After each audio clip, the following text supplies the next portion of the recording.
오늘 또 주님 사모하는 마음 가운데 주의 제단에 나와 하나님께 예배드리는 여러분, 하나님께서 베풀어 주시는 은혜와 축복 받아 누리는 복된 시간이 되시기를 주님의 이름으로 축원을 드립니다. 설 명절 잘 보내시고 계십니까? 명절 때마다 느끼는 것은 오고 가는 것 같습니다.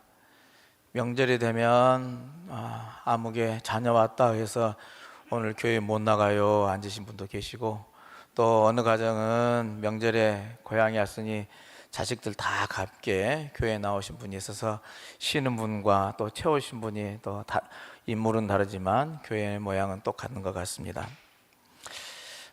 내가 원하지 않아도 변화되는 것이 있습니다. 늘어가는 것이 있습니다. 무엇입니까? 나이. 예, 그렇습니다. 또 한 해가 새로 시작됐죠. 우리들은 이렇게 설 명절을 지나야 나이가 먹었다 표현도 하고 또 그렇게 지내는 것 같습니다. 육신의 세월이 이렇게 한 해 한 해 늘어가는 건데요, 문제는 그것이 나에게 유익한 것이냐 아니냐 하는 것에 있지 않냐 싶습니다. 여러분 어떻습니까? 한 해 한 해 나이가 들어갈수록 내게 유익이 되십니까? 아니면은 참 세월만 보내는 것처럼 보이십니까? 제 생각에는 그게 어떤 예는 축복일 수도 있고 어떤 예는 저주일 수도 있지 않나 싶은데요, 근데 중요한 것은 내가 선택하기에 따라서 달라진다는 사실입니다. 어떻게 마음먹기에 따라서 달라질 수가 있다 하는 겁니다.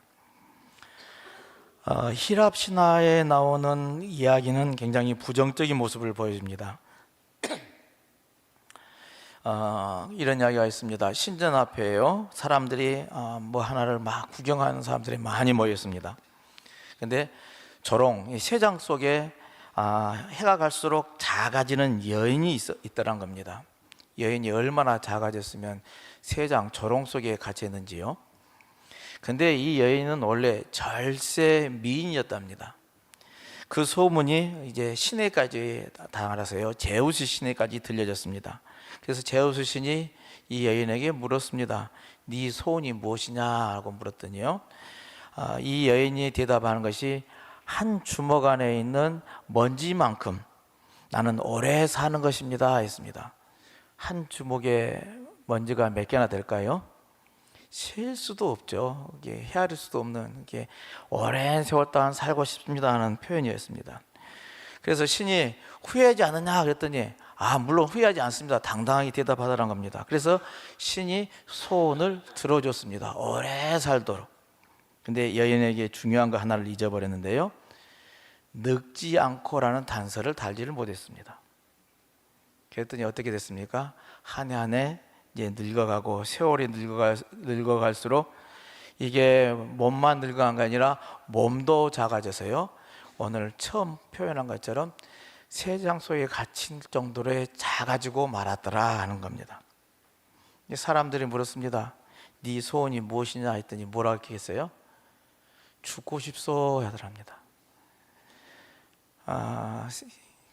세월이 길게 산다는 것, 세월의 의미가 이에게는 저주처럼 오래 살기를 원했는데 그게 저주가 되어버렸다는 이야기겠죠.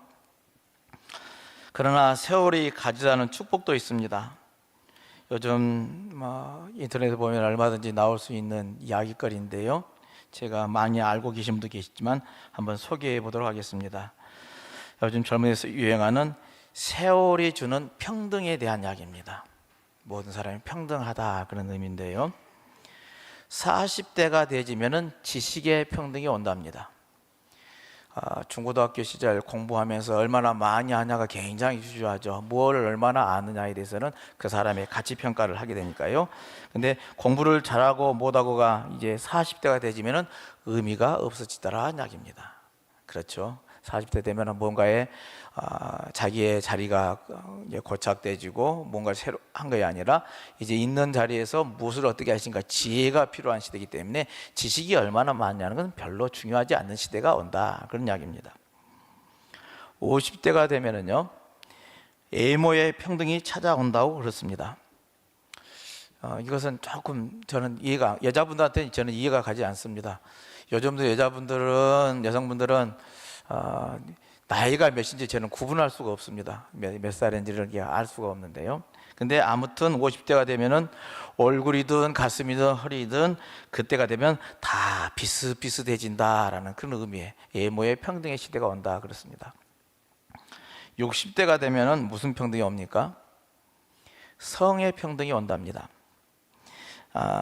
의학적으로도 마찬가지인데요. 남자에게는 여성 호르몬이 분비한 시기가 60대가 되면 그렇게 많아지게 되고요. 그리고 여성에게는 남성에게는 여성 호르몬이 분비돼서요. 그게 서로가 같아지는 시대가 온다는 건 아닙니다.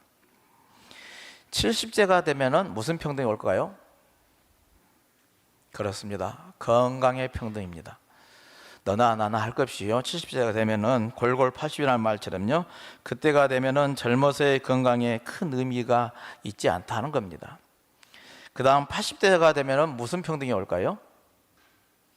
재물의 평등이 온답니다. 많이 가져본다 한들 80세에 쓸 수 있는 일은 제한되어 있을 수밖에 없다는 이야기입니다. 많이 간 사람이나 적게 간 사람이나 그저 그런 시대, 80세의 시대는 그렇다 그런 이야기입니다. 그렇다면은 90세가 되면은 무슨 평등이 올까요? 그래요. 생사의 평등이 온답니다. 죽고 사는 거 너나 나나 없이 다 똑같이 가게 되진다 그런 의미입니다. 우스갯소리로 들려줄 수 있지만은 그러나 그 속에 우리들이 생각해야 할 많은 것들이 여기 담겨져 있지 않나 싶습니다. 지금 우리가 자랑하는 모든 것들이요 얼마나 허망한 것들이냐를 깨달으라는 그런 의미로 들려지기도 하고요. 또 지식이나 외모, 남자나 여자라는 것, 나아가 건강이나 재물까지도요 나중에 시간이 지나다 보면 별것 아닌 것이 되어지더라 그런 이야기입니다. 우리들이 살아갈 때는 그게 참 그중 한 가지를 얻으면 정말 애지중지하면서 신주단지 모시듯 하지만은 그러나 시간이 지나고 나면 그것 또한 하찮은 것에 불과하게 되지더라, 평등하게 되진다는 그런 의미일 것입니다. 그런데 그 사실을 우리가 깨닫지 못하면 세월은 이처럼 저절로 깨달을 수 있는 축복을 더해준다는 것이겠죠. 이처럼 세월은 저주일 수도 있고 축복일 수도 있습니다. 두 가지 모양으로 우리에게 찾아올 건데요. 그중 무엇을 선택할 것이냐는요 전적으로 우리의 몫이라 하겠습니다. 바라기는요 2024년 올 한 해 여러분에게 축복이요 축복의 세월이 되시길 주님의 이름으로 축원을 드립니다. 설날은 또 하나의 덕담을 덧붙이고자 합니다. 설날에 빠져서는 안 되는 음식이 있죠. 무엇입니까? 떡국입니다. 우리 모두는 떡국을 먹죠. 근데 왜 우리는 설날에 떡국을 먹을까요? 옛날부터 이 떡국을 먹는 이유에 대해서 전해오는데요. 그 첫째 이유는 설날은 모든 것이 새로 시작하는 날이고 청결하고 엄숙해야 하기 때문에 맑은 물에 흰색 떡을 끓여 먹었다 그거 알려집니다. 또 하나는 희고 긴 가래떡처럼 순수하고 오래오래 장수하라는 의미가 하나 더 담겨져 있고요.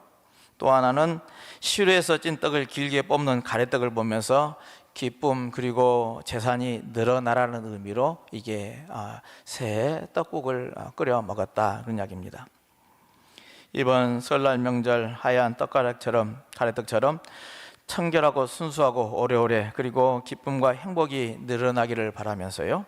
또한 교우 여러분 모두에게 즐거운 날이 되지고 오랜만에 가족끼리 만나서 서로의 사랑을 확인하고 또 화합하면서 기쁨을 나누는 시간, 그런 귀한 명절이 되시기를 주님의 이름으로 축원을 드립니다. 오늘 새 본문은 안식일에 관한 내용들입니다. 안식일에 대한 우리의 생각이 어떠한지, 또 안식일에 대해서 우리는 어떤 자세를 취하고 살아야 될지에 대해서 묻고 답하는 시간이 되어야 할 줄로 믿습니다. 새 본문이 전하는 이 안식일의 의미를 살펴보면서요 하나님의 은혜를 나누는 기쁨의 시간이 되시기를 바랍니다. 신앙생활에서 가장 중요한 것 중에 하나는 안식일을 바로 지키는 겁니다. 우리 10계명 중에 네 번째 계명이 그거죠. 안식일을 거룩히 지키라는 것이 이 계명으로 되어 있습니다. 근데 우리 현대 신앙인들은 이 안식일의 중요성을 그렇게 크게 중요하게 생각하지 않는 것 같습니다. 성서에는 이렇게 계명으로 주어져서 우리들로 하여금 지키도록 명하여졌는데요. 근데 이 안식일을 안 지켜도 우리 현대인에게는 별로 감각이 없습니다. 지켜도 그만 안 지켜도 그만, 바쁜 일이 있으면 당연히 의뢰의 안 지켜도 상관이 없는 것처럼 여기는 것이 우리들의 삶의 행태가 아닌가 싶습니다. 그러나 안식일은요, 하나님과 인간 사이에 바른 관계를 맺어가야 할 건데, 이 바른 관계를 맺기 위해서는 꼭 지켜야 할 첫걸음이요, 이 안식일을 지키는 일이라 하는 말씀입니다.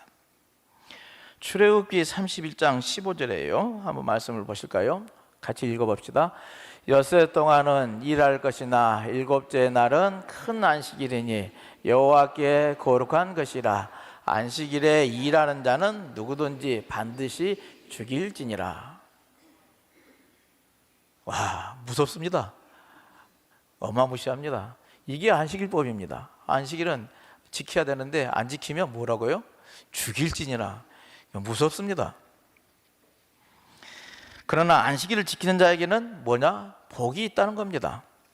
안식일을 바로 지키는 자가 하나님께 복을 받습니다. 이게 하나님의 올바른 자녀가 되는 척도가요, 안식일을 지키냐 안 지키느냐 하는 겁니다. 그래서 유대인들은 이 안식일법을 굉장히 중요하게 생각했고요, 안식일은 일해서는 안 되고 오직 지켜서 거룩하게 지키라 하는 이 말씀을 행했더라 한 겁니다. 오늘 새 본문이 주시는 이 안식일에 대한 의미들을, 정의들을 살펴볼 건데요, 먼저 창세기에 나와 있는 말씀은요, 천지와 만물을 지으신 하나님께서는 여섯째 날까지 창조하며 일하셨지만 모든 일을 마치고 일곱째 날에는 안식하며 쉬셨다 그랬습니다. 안식일은 일주일 중에 모든 일을 마치고 안식하고 쉬는 날, 하나님을 거룩하게 하는 날이라는 그런 의미입니다. 우리들에게는 이 안식일에 대해서 두 가지 반응이 있는 것 같습니다. 하나는 현재 생활에 분주하다 보니요, 안식일, 이 주일에도 쉬지 않고 일해야만 하는 경우가 있습니다.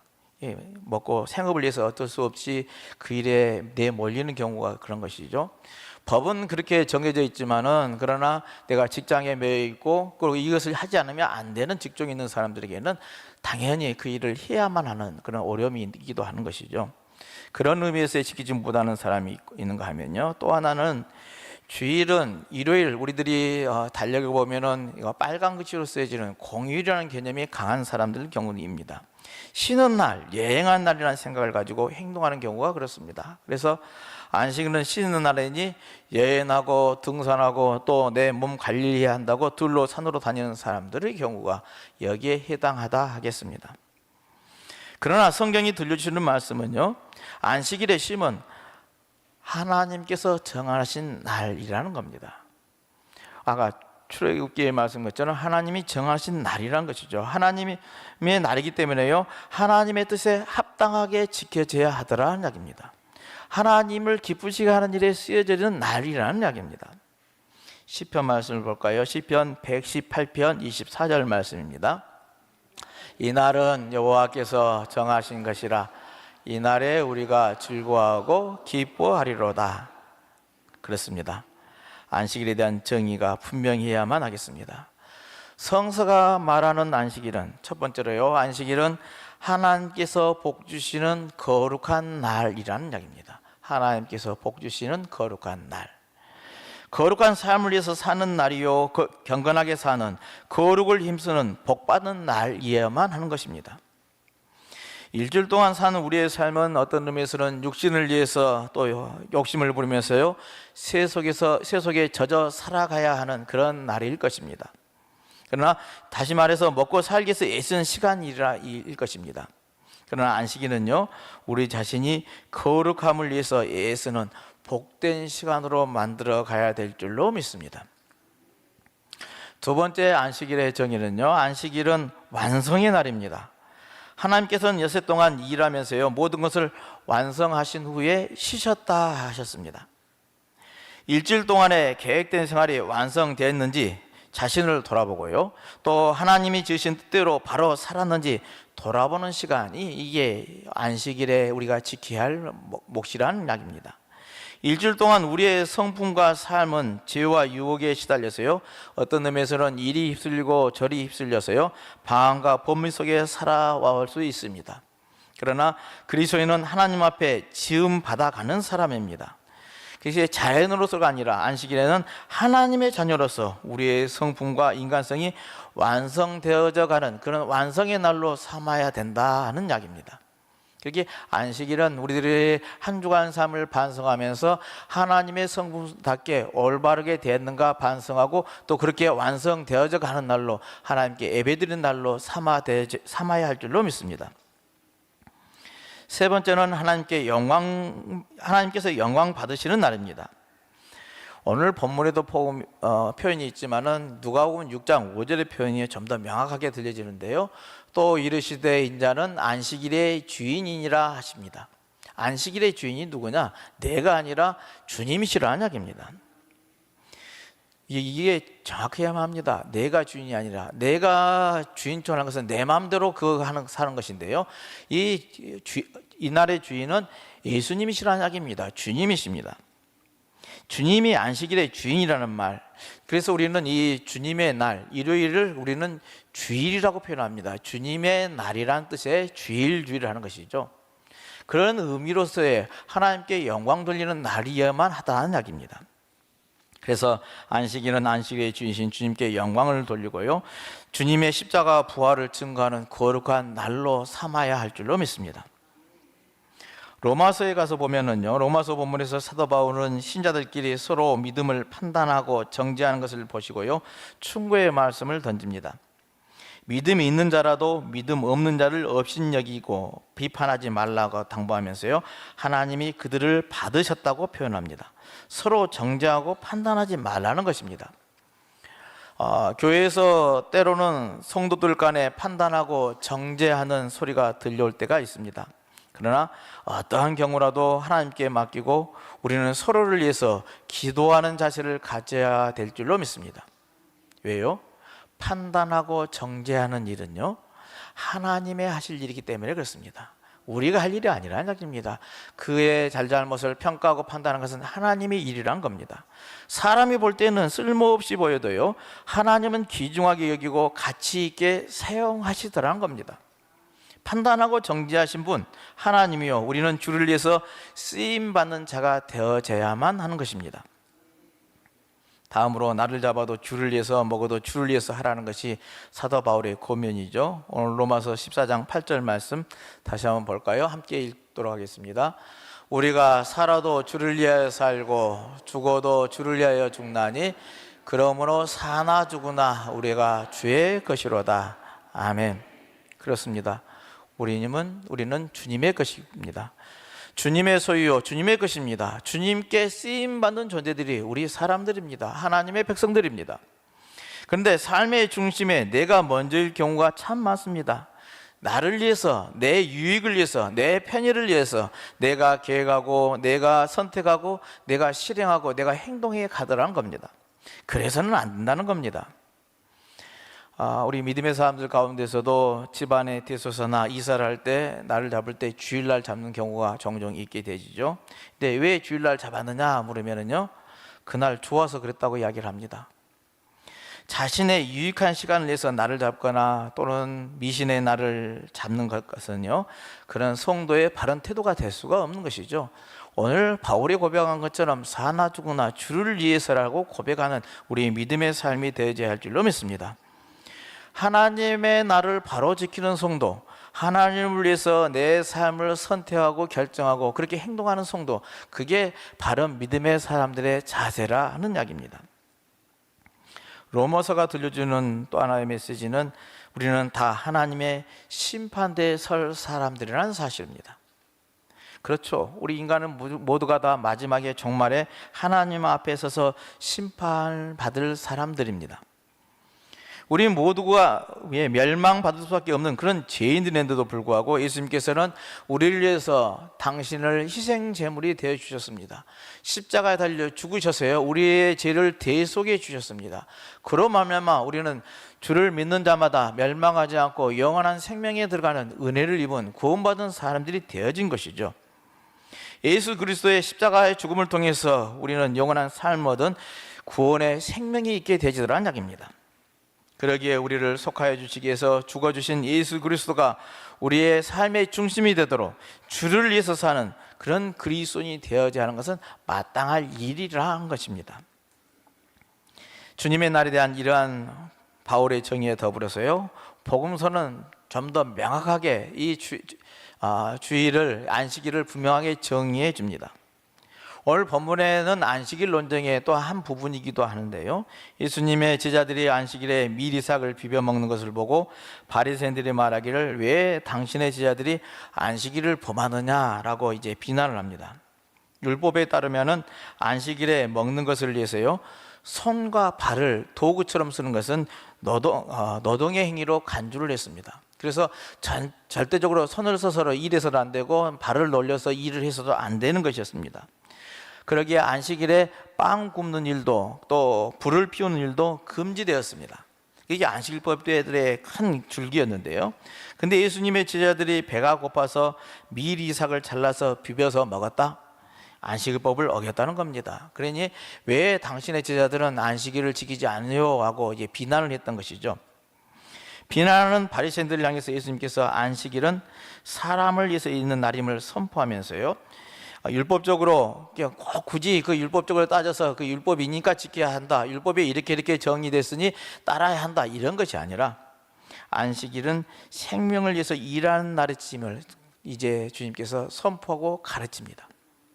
안식일은 손과 발로 범죄하지 않도록 아무것도 하지 않고 앉아 있는, 기다리는 날이 아니라 하나님의 거룩한 일에서 선한 일을 행하는 날, 생명을 구하는 일을 하는 날, 거룩한 삶을 위해서 있는 날이라는 선포가 오늘 주님께서 직접 하시고 계신 것이죠.